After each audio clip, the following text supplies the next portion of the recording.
होता है तो आप बोलोगे सर तो पागल हो गया, 367 दिन कैसे हो गए? दोस्तों मैं समझाता हूं, 1 मिनट। देखो होता ऐसा है कि दोस्तों हम मानते हैं कि हमारा जो ईयर होता है वो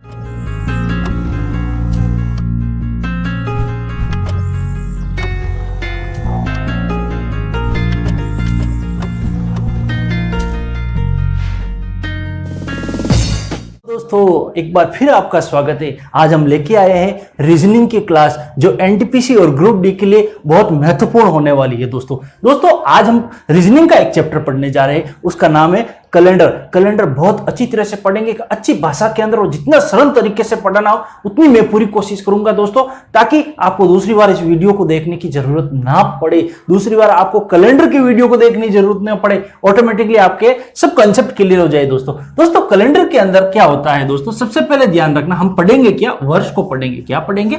वर्ष, महीने या दिन, मतलब वर्ष, महीने या दिन के नियमित ज्ञान को हम कैलेंडर ही कहते हैं। यही होता है ना कैलेंडर में क्या देखते हो? वर्ष ही देखते हो, महीने देखते हो, दिन देखते हो, कौन सा बार है, कौन सी तिथि क्या है, ये सब चीज देखते हो। तो इसी का हमें क्या करना है, अध्ययन करना है। अब वर्ष भी दो तरह के होते हैं। कितने तरह के होते हैं? दो तरह के। एक वर्ष होता है आपका सामान्य वर्ष, ठीक है, और दूसरा वर्ष होता है आपका लीप वर्ष। क्या होता है? लीप वर्ष, या इसको आप क्या कह सकते हो, अधिवर्ष भी कहते हो। काफी बार एग्जाम के अंदर एग्जामिनर क्या करता है, चकराने के लिए अधिवर्ष लिख देता है। तो दोस्तों हमें दोनों चीजों का ज्ञान होना चाहिए कि अधिवर्ष कौन सा है। अब दोस्तों इसके अंदर क्या होता है, यह सामान्य वर्ष होता है जो आपको 365 दिन का होता है। कितने दिन का? 365 दिन का। लेकिन अधिवर्ष होता है वो 366 दिन का होता है। तो आप बोलोगे सर तो पागल हो गया, 367 दिन कैसे हो गए? दोस्तों मैं समझाता हूं, 1 मिनट। देखो होता ऐसा है कि दोस्तों हम मानते हैं कि हमारा जो ईयर होता है वो 365 से 1/4 होता है ना। सुना है, हम बचपन से यही सुन रहे हैं कि हमारा जो ईयर होता है वो 365 से 1/4 होता है। तो दोस्तों 1/4 जो ये है हर साल इकट्ठा होता है। कितना साल होता है? हर साल इकट्ठा होता है। यदि ये 1/4 है, 4 साल तक इकट्ठा हो जाएगा तो 1 बन जाएगा। भाई 1 दिन बनेगा कि नहीं बनेगा? समझ में नहीं आया? देखो भाई 365 से 1/4 है, 365 से 1/4 को हम 4 बार लिखेंगे। कितनी बार लिखेंगे? 4 बार लिखेंगे। तो 3 बार तो 365 लिखते जाएंगे, ठीक है, 3 बार लिख दिया। लेकिन चौथी बार हम लिखेंगे तो 366 लिखेंगे। क्यों लिखेंगे? कि ये 1/4 को हम जब 4 बार काउंट करेंगे तो क्या हो जाएगा? 1 नहीं होगा भाई, पाव हो गया। पाव को 4 बार पाव करेंगे तो 1 किलो हो गया ना। इसी तरह से ये समझ सकते हैं कि 1/4 से ये चौथा जो वर्ष आएगा आपका 366 आएगा। आया ना समझ में? दोस्तों होता यह है कि एक लीप वर्ष के अंदर जो फरवरी आती है वो 29 दिन की आती है। कितने दिन की आती है? 29 दिन की। बल्कि एक सामान्य वर्ष के अंदर जो फरवरी आती है वो आती है आपकी 28 दिन की। ये डिफरेंट हमेशा ध्यान रखना दोस्तों। एक चीज और ध्यान रखना कि सर हम कैसे पता लगाए कि लीप वर्ष कौन सा है और सामान्य वर्ष कौन सा है? हमेशा ध्यान रखना जिस सन के अंदर जो पिछले 2 अंक है, जैसे आपके 1992 मान लेते हैं, तो ये 2 अंक है। इन 2 अंकों के अंदर 4 का भाग बराबर चला जाता है तो समझ लेना वो अधिवर्ष या लीप वर्ष है, ठीक है। 2 अंकों के अंदर 4 का भाग बराबर चलना चाहिए, ठीक है ना। यदि आप ऐसा बोल देते हो कि सर शताब्दी आ गई, क्या आ गई? 2000, ये शताब्दी आ गई, ठीक है।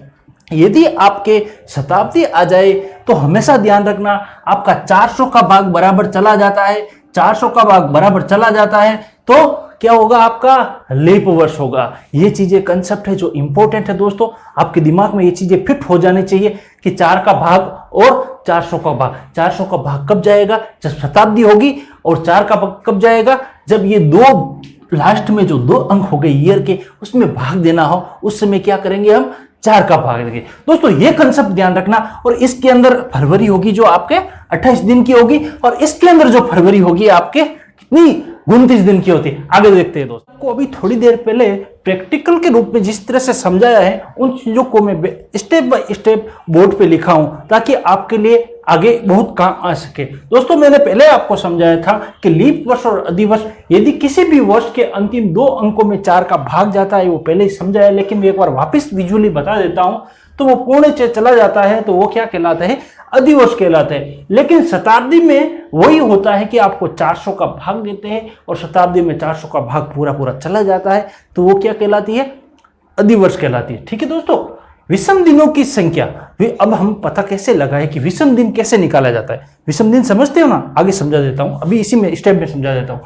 विषम दिनों की संख्या, यदि किसी भी दिनों को 7 से विभाजित किया जाए तो शेषफल विषम दिन कहलाता है, या फिर ऐसे दिन जो अपना पूरा सप्ताह नहीं कर पाते। दोस्तों कहने का मतलब यह है कि जो अपना सप्ताह पूरा कर नहीं पाते या फिर जिसमें 7 का भाग देते हैं और पीछे जो बचे हुए दिन होते हैं विषम दिन। जैसे कि मान लेते हैं इसी साइड के अंदर हमने जैसे 31 का या 30 का महीना हो गया, मान लेते हैं कि 30 का महीना है अप्रैल का।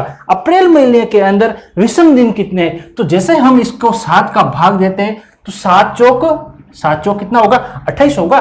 तो हम यहाँ पे 28 लिख देंगे। क्या लिख देंगे, पीछे जो दो बचेंगे वो क्या हो जाएंगे, हमारे विषम दिन हो जाएंगे। वापिस एक बार समझा देता हूं दोस्तों, विषम दिनों की संख्या, यदि किसी भी दिन को 7 से विभाजित किया जाता है और विभाजित करने के बाद में जो शेषफल बचता है वो क्या होता है, हमारा विषम दिन बचता है। इसी तरह से मैं प्रैक्टिकली रूप से आपसे ये बताया, 7 का भाग 30 के अंदर दिया तो हमारा शेषफल कितना बचा, 2 बचा। तो ये क्या हो गया, हमारा विषम दिन हो गया दोस्तों। ठीक है, आगे देखते हैं। एक सामान्य वर्ष में विषम दिनों की संख्या 1 और लीप वर्ष में 2 होती है। जैसे कि 1 जनवरी के अंदर सोमवार था तो आने वाले सन के अंदर जो 31 दिसंबर होगा वो कौन सा होगा, शायद वो सोमवार ही होगा।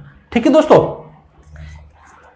और लीप वर्ष के अंदर हम क्या करेंगे, 2 काउंट कर लेंगे। इसी तरह से दोस्तों मैंने आपको बेसिक पढ़ाने, ये इसकी बेसिक है, इससे आगे हम और पढ़ेंगे। ये बहुत बड़ा चैप्टर है तो मैं उम्मीद करता हूं इस चैप्टर को बहुत अच्छी ढंग से, थोड़ा टाइम लगेगा लेकिन मैं पूरा करने की पूरी कोशिश करूंगा अच्छे से अच्छे ढंग की। ठीक है दोस्तों।